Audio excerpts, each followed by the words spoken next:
પાઠ્યપુસ્તકનો 8મો દાખલો.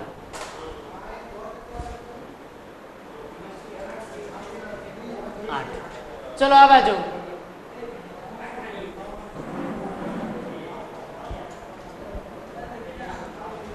ચલો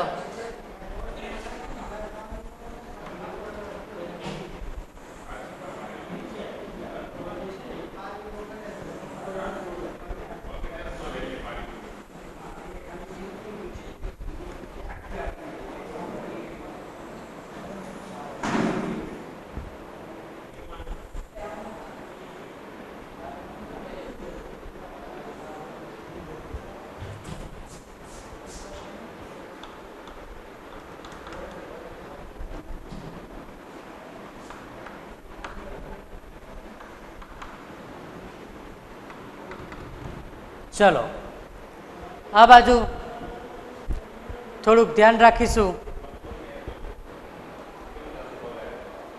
સ્વાધ્યાયનો 8મો દાખલો હે. તારીખ 31/3/2017 રોજ પૂરા થતા વર્ષ માટે પટેલ લિમિટેડની માહિતી કંપની ધારા 2013 મુજબ પરિશિષ્ટ 3 મુજબ નફા નુકસાન ખાતું તૈયાર કરો. ખાલી તમને એક નફા નુકસાન ખાતું તૈયાર કરવાનું કીધું છે. તો નફા નુકસાન ખાતાનો ફર્મો મેં તમને પીડીએફમાં મોકલ્યો હતો, તમે બનાવ્યો પણ બી ખરો, પણ મોટા ભાગના છોકરા હજુ લેસન નથી કરતા, મેસેજ પણ નથી મોકલતા લેસન કરીને. પણ પાકો ચોપડો બનાવ્યો હોય તો એના ફોટા પાડીને મોકલો તો અમને પણ ખબર પડે કે તમે લોકો ઘેર કામ કરો છો. ચલો ફર્મા પ્રમાણે હું પહેલા ફર્મો બનાવી દઉં. પહેલું આવે વેચાણ ઉપજ. એમાં વેચાણ માઇનસ વેચાણ પરત. ત્યારબાદ 2 નંબર ઉપર આવે અન્ય ઉપજ. થોડીક જગ્યા છોડી 2-3 લીટી છોડી અને પછી લખવાનું 3 નંબર કુલ આવક. 4 નંબર ઉપર લખવાનું ખર્ચાઓ. એની નીચે થોડીક લીટી છોડી દેવાની. 5 નંબર કરવેરા પહેલાનો નફો. 6 નંબર કરવેરાનો દર. અને છેલ્લે 7 નંબર કરવેરા બાદનો નફો.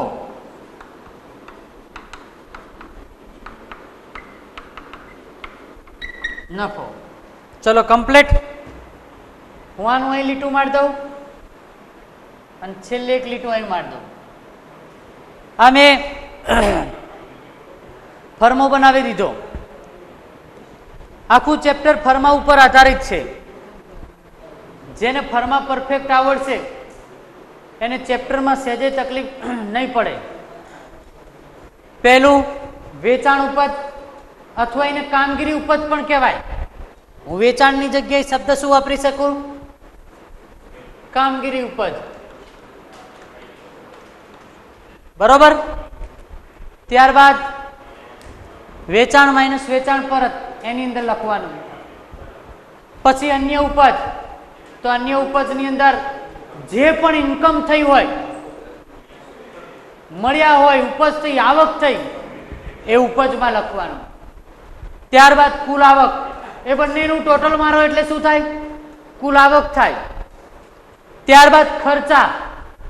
જે પણ બી નુકસાન થયું હોય, લાભ થયો હોય તો ઉપજમાં આવે, પણ કોઈ પણ પ્રકારનો ખર્ચ થાય, નુકસાન થાય, ખરીદી, પડતર, એ ખર્ચાની અંદર આવે. આ 2 વસ્તુ તમે યાદ રાખો એટલે દાખલો ક્યારેય ખોટો પડે નહીં. અને આ ફર્મો આવડે તો તમને તુલનાત્મક પત્રકનો ફર્મો 4 માર્કનો દાખલો આવડે. હવે જો પહેલું જ આપ્યું છે કે ભંગારનું વેચાણ. તો તમારા ત્યાં જે સ્ક્રેપ પડ્યો હોય, ભંગાર પડ્યો હોય, એને તમે વેચો તો તમને પૈસા મળે, તો એનો મતલબ ઉપજ થઈ. ઉપજ થઈ તો અહીં લખો ભંગારનું વેચાણ. ભંગારનું વેચાણ કેટલું તમારું? 10,500. ચલો કમ્પ્લીટ. પહેલું કામ ભંગાર વેચ્યો, પૈસા મળ્યા એટલે ભંગારના વેચાણનું ઉપજ લખ્યું. ત્યારબાદ વેચેલ માલની પડતર, તો યાદ કરો કાલનો ફરમો. વેચેલ માલની પડતર ખરીદીની નીચે આવે તો વેચાણ માલની પડતર.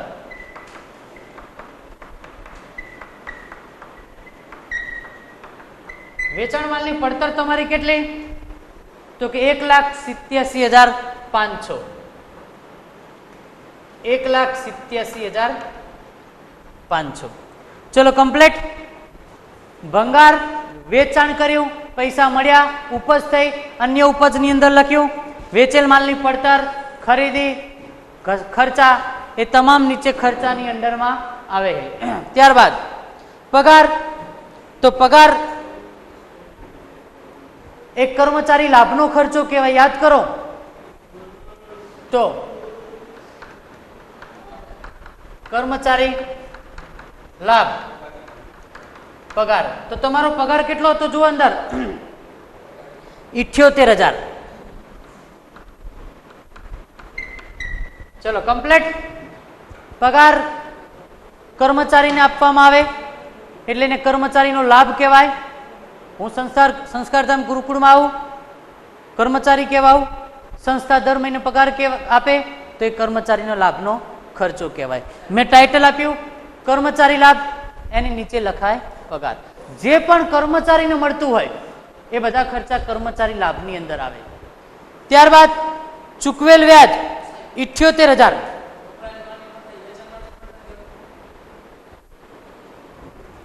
વેચાણ માલની પડતર અને વપરાયેલ માલની પડતર બંને મતલબ એક થાય, બરોબર? હવે જુઓ, પછી તમને આપ્યું ચૂકવેલ વ્યાજ 9,000.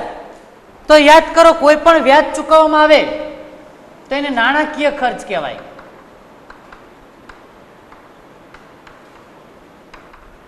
વ્યાજ કેટલા? 9,000 રૂપિયા.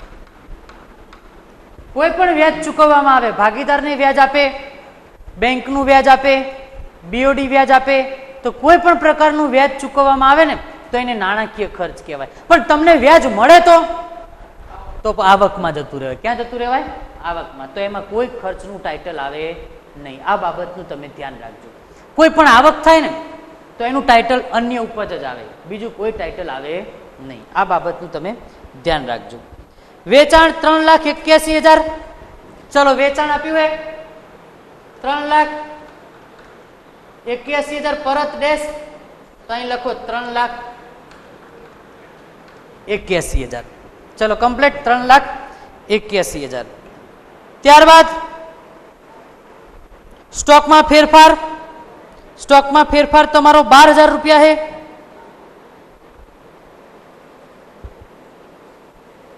સ્ટોકમાં ફેરફાર તમારો 12,000 રૂપિયા. તો યાદ કરો ખર્ચની નીચે લખ્યો તો બીજા નંબર ઉપર સ્ટોક ફેરફાર 12,000 રૂપિયા. ચલો કમ્પ્લીટ. ત્યારબાદ ઓફિસ અને વહીવટી ખર્ચા 15,600. તો એ ઓફિસ અને વહીવટી ખર્ચા અન્ય ખર્ચમાં આવશે. અન્ય ખર્ચ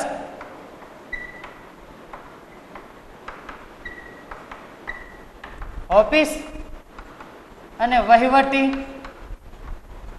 ખર્ચ એ તમારો કેટલો આવ્યો? ઓફિસ અને વહીવટી ખર્ચ તમારો 15,600. ચલો કમ્પ્લીટ. હવે ત્યારબાદ કરવેરાની જોગવાઈ, અરે ઘસારો 84,000. તો એમાં કોઈ ટાઇટલ આવતું નહીં, તમે ડાયરેક્ટ લખી શકો ઘસારો 84,000. એમાં કોઈ જ પ્રકારનું ટાઇટલ આવતું નથી. ત્યારબાદ કરવેરાનો દર 30%. તો કરવેરાનો દર 30%. એ આપણે છેલ્લે ગણીશું. ચલો હવે મેં બધી એન્ટ્રી મૂકી દીધી, તો હવે હું ટોટલ મારું. તો ધ્યાન રાખજો, આ બંને જણનું ટોટલ 1 અને 2, તો આનું ટોટલ કુલ આવકમાં લખો 3,91,500. બે રીતે લખવું હોય તો લખી શકાય 3,91,500. હવે તમામ ખર્ચનું ટોટલ મારીએ તો તમામ ખર્ચનું ટોટલ 3,86,100. તો આનું ટોટલ તમારું થયું 3,86,100. આવકનું ટોટલ 3,91,500. તમે અહીં ના લખો તો પણ બી ચાલશે, પણ મેં તમને ખાલી સમજાવવા માટે લખ્યું છે. તો 3,91,500 તમારું આવકનું ટોટલ થયું અને તમારું ખર્ચનું ટોટલ 3,86,100 થયું. હવે 30% કરવેરો, તો તમે આમાંથી આ બાદ કરશો ને એટલે 5400 રૂપિયા બચશે. કરવેરા પહેલાનો નફો તમારો કેટલો આવ્યો? 5400 રૂપિયા આવ્યો. કેટલો આવ્યો?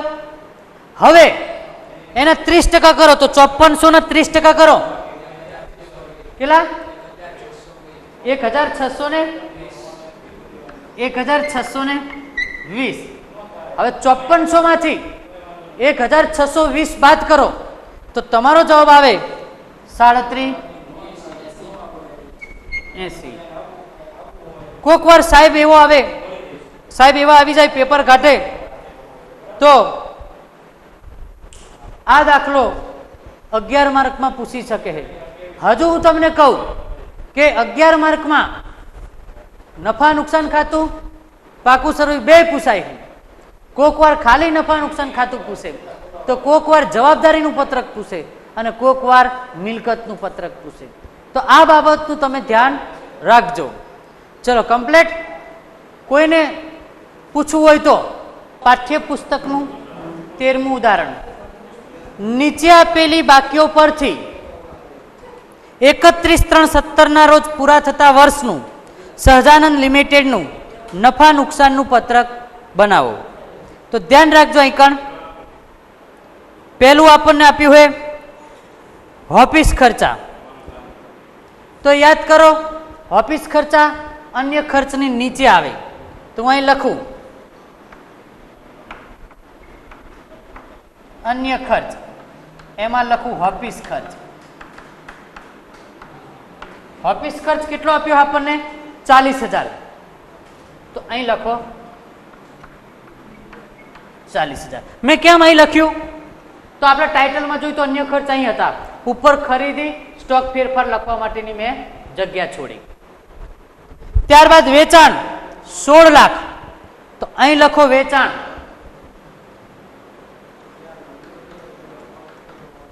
પરત નથી 16 લાખ. ત્યારબાદ પગાર કર્મચારી લાભના ખર્ચા.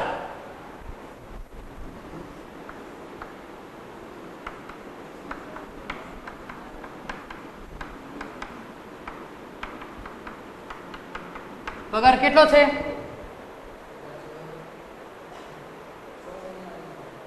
પગાર 40,000.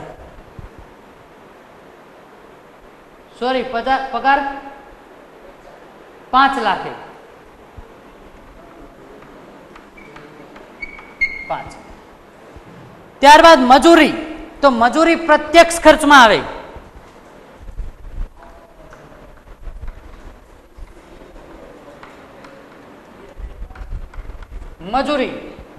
મજૂરી તમારી છે 40,000.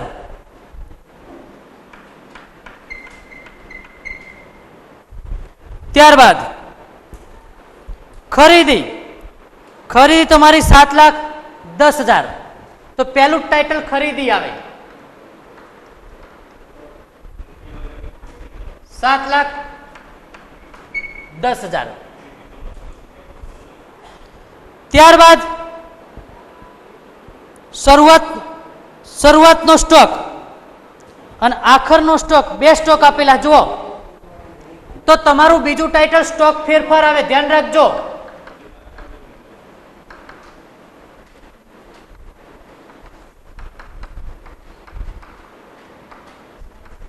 સ્ટોક ફેરફારની અંદર એક બાબતનું ધ્યાન રાખજો, હંમેશા શરૂઆતમાંથી આખરનો બાદ થાય તો તમારો શરૂઆતનો સ્ટોક 60,000 અને આખરનો સ્ટોક તમારો 70,000 છે. તો અહીં ધ્યાન રાખજો, 60,000 માઇનસ 70,000, તો તમારો જવાબ માઇનસ આવ્યો, તો અહીં લખો માઇનસ 10,000.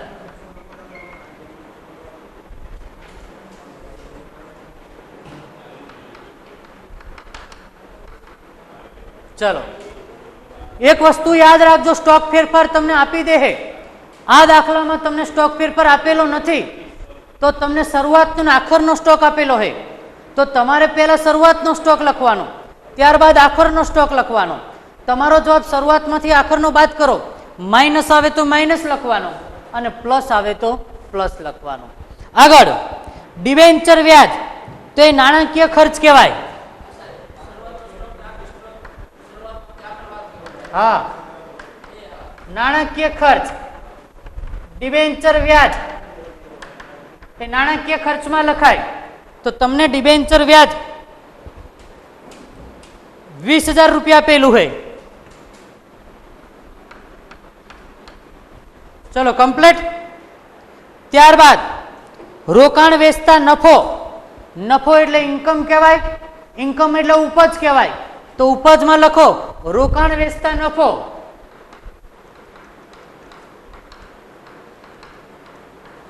રોકાણ વેચતા નફો તમારો 26,000 રૂપિયા.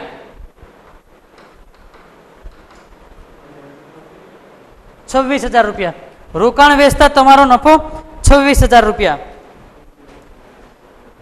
આખર સ્ટોક આવી ગયો. કરવેરાની જોગવાઈ 1,63,000. આમાં તમને ટકા નથી આપ્યા, તો તમારે ડાયરેક્ટ લખી નાખવાનું 1,63,000. ચલો કમ્પ્લીટ. આ પત્રક અને તુલનાત્મક પત્રક બે સેમ હે.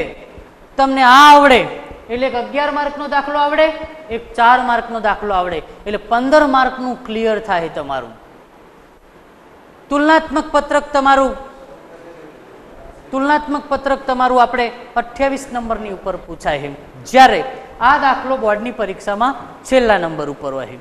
ચલો કમ્પ્લીટ. હવે ટોટલ મારીએ તો આનું ટોટલ થાય 16,26,000.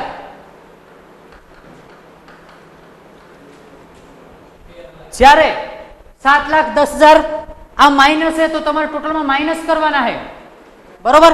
તો આનું ટોટલ તમારું થાય 13 લાખ. 16,26,000 માંથી 13 લાખ બાદ કરો તો તમારે 3,26,000 આવે, અને 3,26,000 માંથી 1,63,000 બાદ કરો એટલે તમારો જવાબ આવે 1,63,000. ચલો કમ્પ્લીટ. એક જ મિનિટ. ચલો કમ્પ્લીટ. આ થયું તમારું નફા નુકસાનનું પત્રક.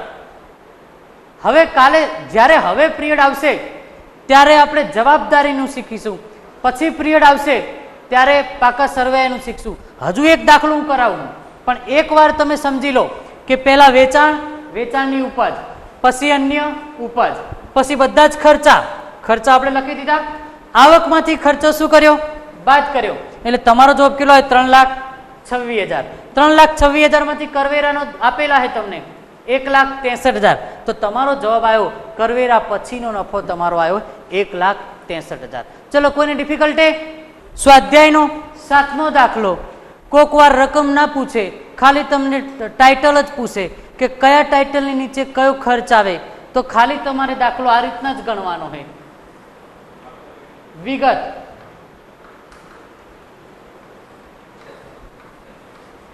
અને શીર્ષક.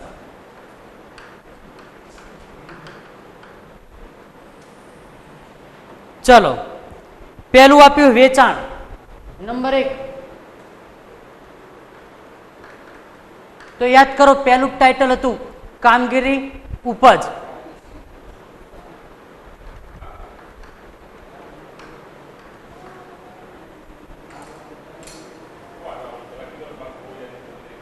2 નંબર પગાર,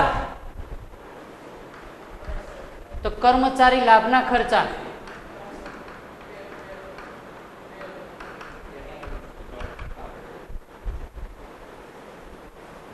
યાદ કરો આ રીતના, ખાલી ટાઇટલ જ, રકમ નહીં. પછી આવે ઘસારો,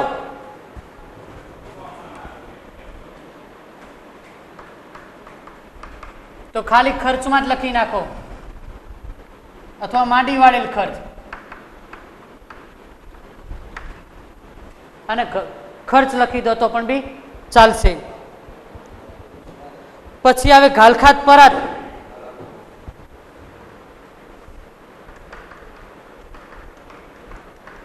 તો ઘાલખાત પરતનો મતલબ પૈસા આવે, ઘાલખાત પરતનો મતલબ તો અન્ય ઉપજ. ત્યારબાદ ચૂકવેલ ડિબેન્ચર વ્યાજ, ચૂકવેલ ડિબેન્ચર વ્યાજ,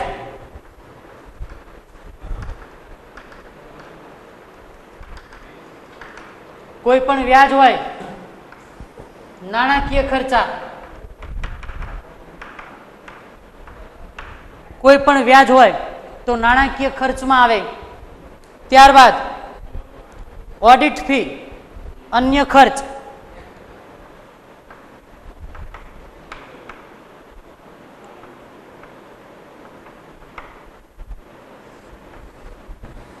અન્ય ખર્ચમાં આવે.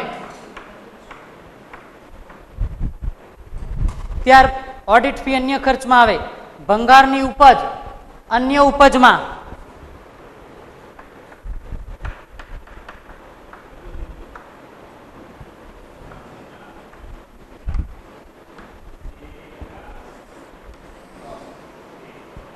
અન્ય ઉપજ. મિલકત વેચતા નફો, આવક થાય, અન્ય ઉપજ.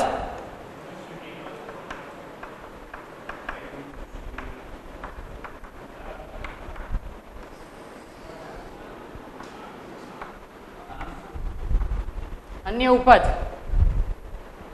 જાહેરાત, અન્ય ખર્ચા,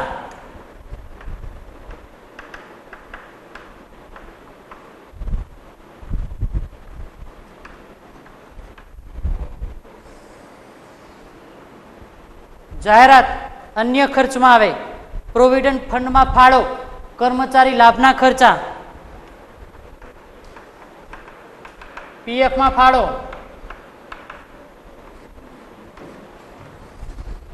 કર્મચારી લાભના ખર્ચા.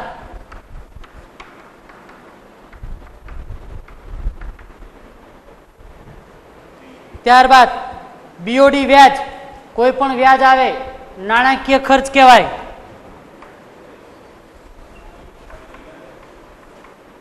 બેંક ઓવરડ્રાફ્ટ વ્યાજ, નાણાકીય ખર્ચ.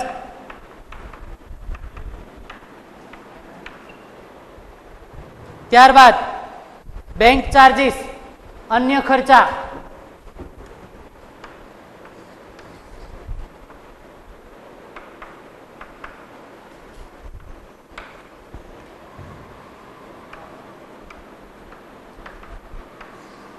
બેંક ચાર્જીસ, અન્ય ખર્ચા. કર્મચારી બોનસ, કર્મચારી લાભના ખર્ચા.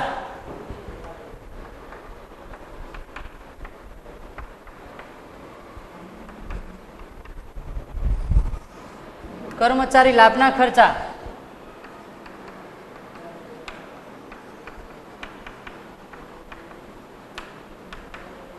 અને છેલ્લું ડિબેન્ચર વટાવ, માંડી વાળેલ ડિબેન્ચર વટાવ, તો માંડી વાળેલ ખર્ચમાં.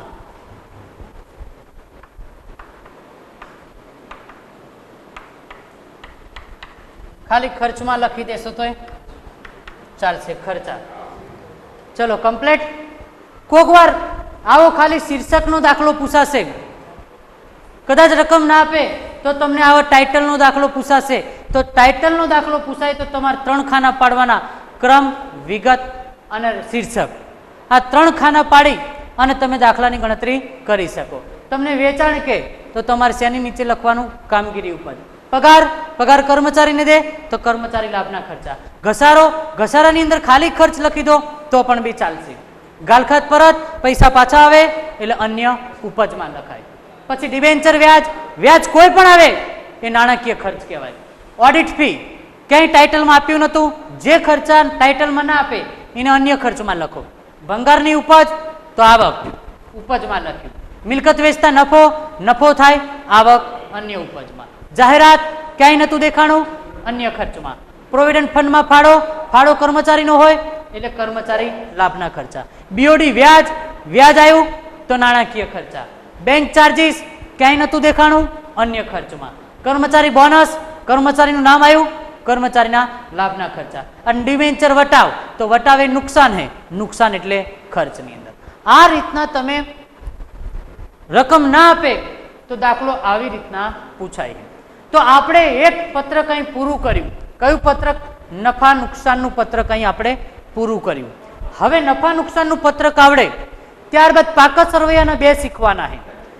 પત્રક એક જ આવે પાકા સરવૈયાનું, પણ એમાં બે ભાગ પડે, એક મિલકત લેણા અને બીજું મૂડી દેવા. તો કાલે આપણે જ્યારે મળશું હવે નેક્સ્ટ ટાઈમ ત્યારે આપણે મિલકત લેણાના પત્રક વિશે અભ્યાસ કરીશું.